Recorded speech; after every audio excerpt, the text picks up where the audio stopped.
According to the Bible, Joshua said unto the people, "Shout, for the Lord hath given you the city."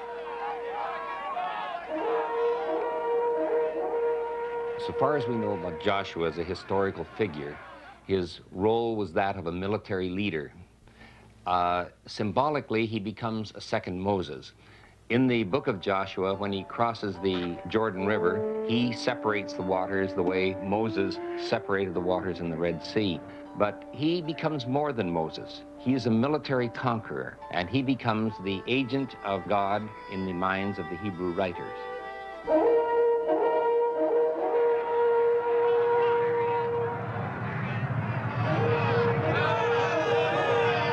The priests blew with the trumpets, and the walls fell down flat. Was it an ancient biblical story embellished from generation to generation, or did the sensational events recorded in the Old Testament actually occur?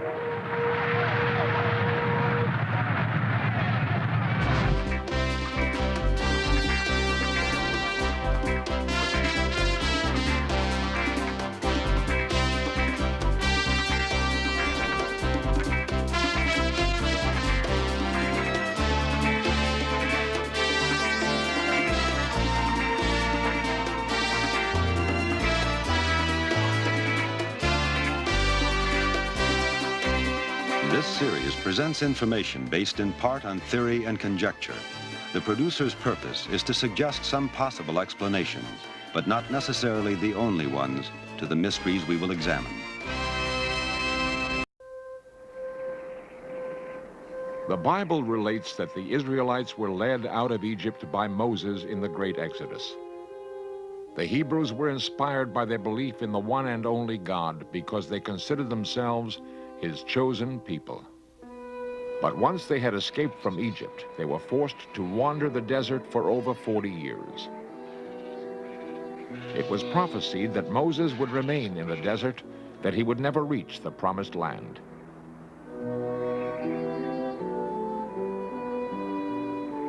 According to the Old Testament, Moses died on Mount Nebo. He was 120 years old. The leadership passed to Joshua, Moses' minister. The Old Testament records that the Lord spoke unto Joshua, saying, "Moses my servant is dead. Now therefore arise, go over this Jordan, thou and all this people, into the land I promised to give to the children of Israel." Joshua, his army, priests, and fellow Israelites eventually arrived at the east bank of the Jordan. Across the river lies Jericho, one of the oldest cities in the world. From the beginning, the people of Jericho built their homes in the traditional desert manner. Bricks are made of earth, straw, and water. It was understood that nature would wear away the material, but no matter. It was simple to rebuild their village. Beneath the dry sand of Jericho lies its most precious resource, water, a seemingly endless supply. For more than 90 centuries, tribes, bands of desert wanderers took sanctuary here. They constructed their homes atop the mud brick ruins of their predecessors. By 8000 BC, it had grown into a town of 2,000 people.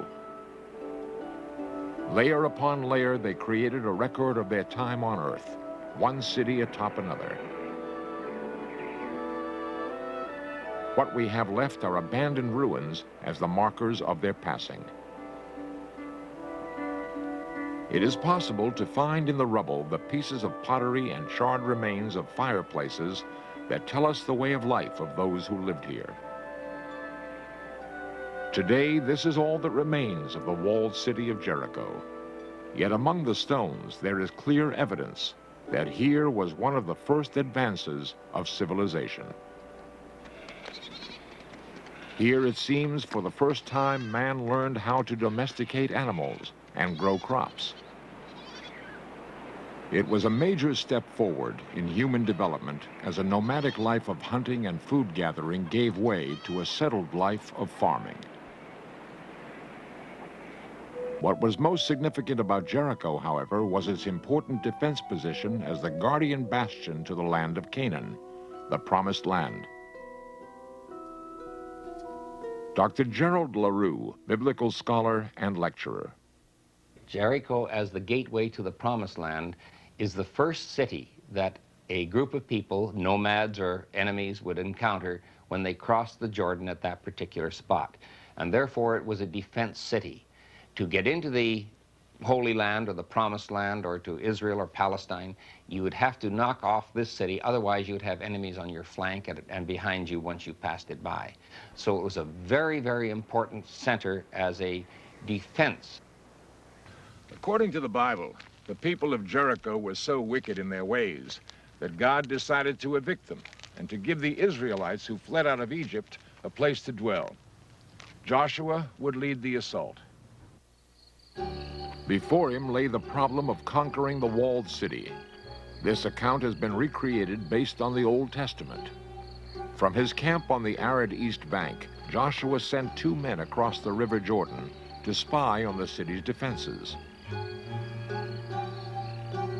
It would take them all night to cross the river and reach Jericho by morning when the gates open. Doing their best to remain unobtrusive, the spies made their way to the marketplace where they could mingle with the crowd. But to really get the information Joshua wanted about the inner city and its defenses, they needed an accomplice, somebody who wouldn't be worried about being seen with strangers. They went to the house of a harlot named Rahab. They were made welcome in a manner customary to Rahab. Along the way, the spies had been recognized as Israelites. Within a few minutes, the authorities would be alerted.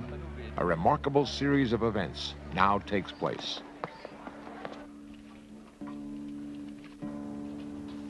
Rahab realizes that her guests are Israelite spies. She does not turn them in.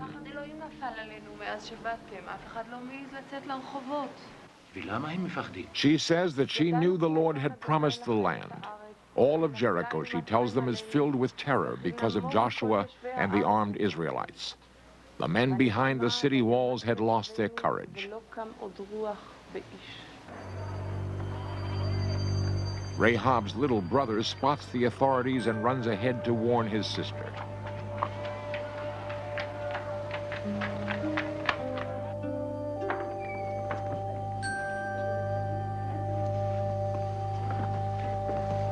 She quickly takes the Israelites to the flat roof. She asks the Hebrews to swear by the Lord that since she has not betrayed them, they will spare her father's house and allow her family to live. The men answer Rahab, "Our life for yours if you don't reveal our business."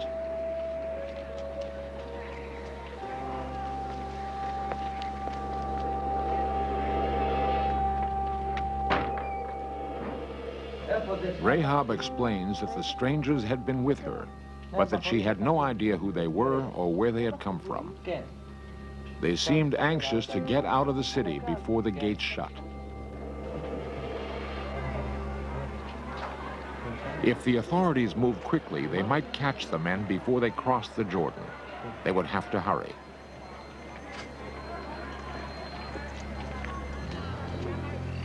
As the day comes to a close and the city gates are shut for the night, Rahab keeps her bargain and brings the spies out of hiding.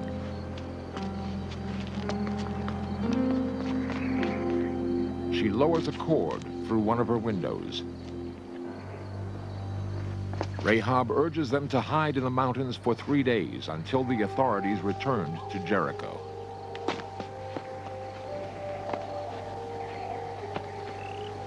They could then safely return to the Israelite camp across the water. Joshua awaits news of Jericho's defenses.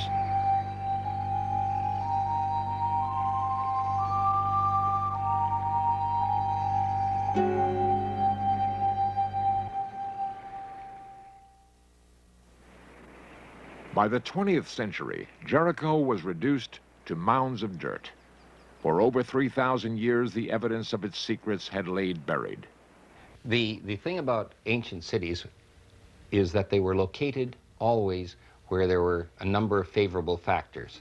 First, there had to be enough natural water to sustain life, either by wells or running streams or springs of water. It had to be in a position where it could be defended. There had to be arable land where they could grow things to sustain life or to nurture their flocks and their herds. And Jericho has all of these factors. In the 1930s, an Englishman, Professor John Garstang, carried out an excavation which unearthed walls rising to nearly 16 feet, the defenses of a great city. He found that the city was destroyed by a fire, which he estimated occurred around 1400 BC. This fits very well with the biblical dating of Joshua and seemed positive archaeological confirmation of the Bible's story. In the 1950s, a second excavation produced contradictory evidence. Archaeologist Alexandra Wilkinson. A bit of circumstantial evidence that was found was a snail shell, and that has been identified as the intermediate carrier of bilharzia, which is a waterborne disease that gets in through the skin, and ancient people would not have been able to get rid of it. And this has a gradual debilitating effect. And the theory is that when the enemy came and blew their trumpets, they couldn't do anything about it. They were just too exhausted. Was it disease or was it trumpets that opened the way for the conquest of Jericho? Did Joshua fight the Battle of Jericho at all? So far as the biblical literature is concerned, it becomes symbolic. The story of Joshua, the Book of Joshua, indicates that the Hebrews came in and in a massive wave swept across the whole of Palestine and practically killed everyone or enslaved everyone. But when you move into the Book of Judges, you find that they did not conquer this place, that place. There's a whole listing of places that stood out against them or were not simply not touched. So the Book of Joshua becomes an idealized history, an idealized sweeping across the land, which never really happened. This idealized history was formed, we believe now, in the late 7th century, possibly the early 6th century. And this would be the time when the Hebrew people were taken into exile in Babylon. And they're looking back over their history and they're rewriting it in the context of their new experiences. Jericho lies in an earthquake zone which is never free from tremors. The remains of the walls contain evidence of repeated collapse. The stories from the Old Testament and the theories of archaeologists vary as to dates and type of calamity. Case in point, an excavation of the 1950s led by another British archaeologist, Dame Kathleen Kenyon. Employing an army of Palestinian workers, she dug deeper than Garstang, uncovering layer after layer of cities. One was built on top of the other, spanning a period of nearly 9,000 years, back to the beginning of civilization itself. At the bottom of her excavations, Kathleen Kenyon found military defenses that are remarkable for their period. A 5-foot thick wall rose to 15 feet in stone before being topped by mud bricks. A great circular tower still stands 21 feet high. Curiously, it was built inside the city wall. Was this a lookout post against attack or flash flood? Dr. Kenyon realized that a great fire destroyed this city and the site lay abandoned until some time later when a new people moved in from the north. Various tribes inhabited Jericho for nearly 1,500 years. In places, no less than 26 plaster floors were found, one on top of the other. As the city grew, the defenses were extended. A slope was built along the base of the city walls and coated with a smooth plaster to make it slippery against attack. This was the city whose destruction Garstang attributed to Joshua in about 1400 BC. Kathleen Kenyon, however, was using a technique unknown in Garstang's day, radiocarbon dating. By using radiocarbon methods, Kathleen Kenyon found that these early walls were destroyed around 2100 BC, nearly 700 years too early for Joshua. And the second city was destroyed in about 1600 BC, still too early for Joshua. The biblical account of the fall of Jericho was probably written some 600 years after Joshua, at a time when the Israelites were threatened with slavery. Was it just history, or did it have some meaningful symbolic purpose? It looks in a way like a rallying call at the last ditch to say, look, if you do what God tells you, nothing is impossible. And in fact, in the Joshua story, we're told what the purpose of it is, so that all the earth's people might discover how strong the hand of God is. This is a story of God interacting with his people. And it's not history, it's not Joshua's diary. The Bible looks like history, but it's more history-like. In 1956, the last year of her dig, Kathleen Kenyon uncovered a most significant find: 1 square meter at the very top of the hill. Here she found a section of floor with a small clay oven. Beside the oven lay a small jug, apparently dropped and left where it lay. Confirmed by carbon dating, the date fits. There was a settlement here in the 13th century BC. Joshua's story might be history. Imagine what it was like on the day Joshua rallied his people outside the fabled walls of Jericho. Joshua set about rousing his people, reminding them of God's promise not to fail them. The Ark of the Covenant, their sacred symbol of God, would be borne before them and would guarantee their victory. After 3 days, Joshua gave the order to advance to the river. They that bore the ark were come unto Jordan, and the feet of the priests that bore the ark were dipped in the brim of the water.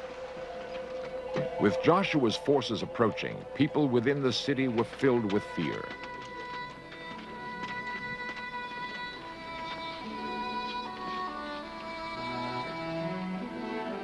Joshua ordered the Israelites to march around the walls for 6 days silent, except for the priests blowing ram's horns trumpets in front of the Ark of the Covenant.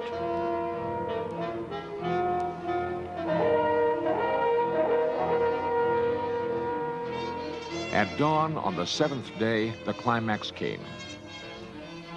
7 times the Israelites marched with trumpets blaring.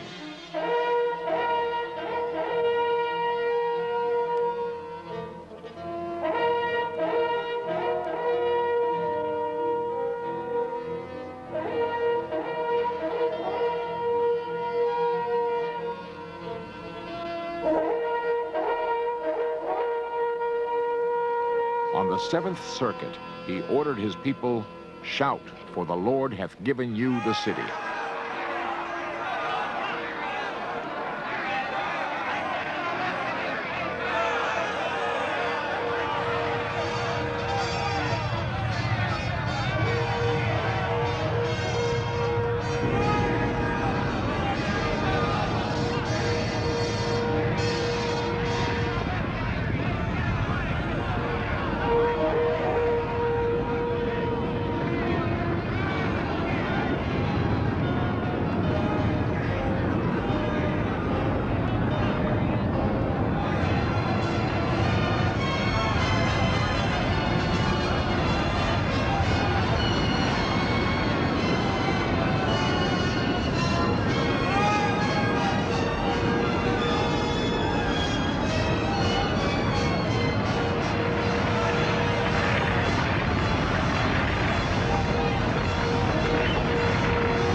the Old Testament. So the people shouted with a great shout, and the wall fell down flat, so that the people went up unto the city, every man straight before him, and they took the city.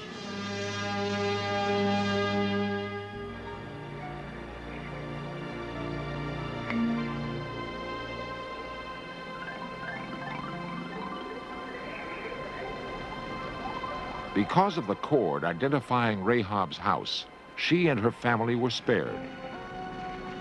The rest of the city was put to the torch.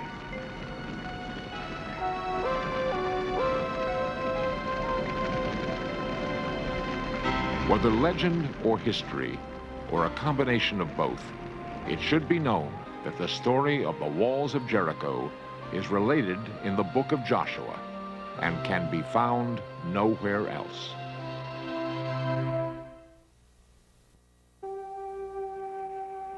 Could the biblical account of the fall of Jericho be true? The fall of the walls of Jericho, if they actually fell, and if this is not simply a legend to explain how the Hebrew people got past this fortress, would be to a group of people struggling in from the desert, a miraculous event. Miracles are simply those things that we can't explain by other means. And so people turn and say, well, God must have intervened to make this thing happen. In light of theological points of view and archaeological discoveries, there is considerable controversy to this day. A controversy of ancient beginnings that will perhaps continue until our sands of time run out.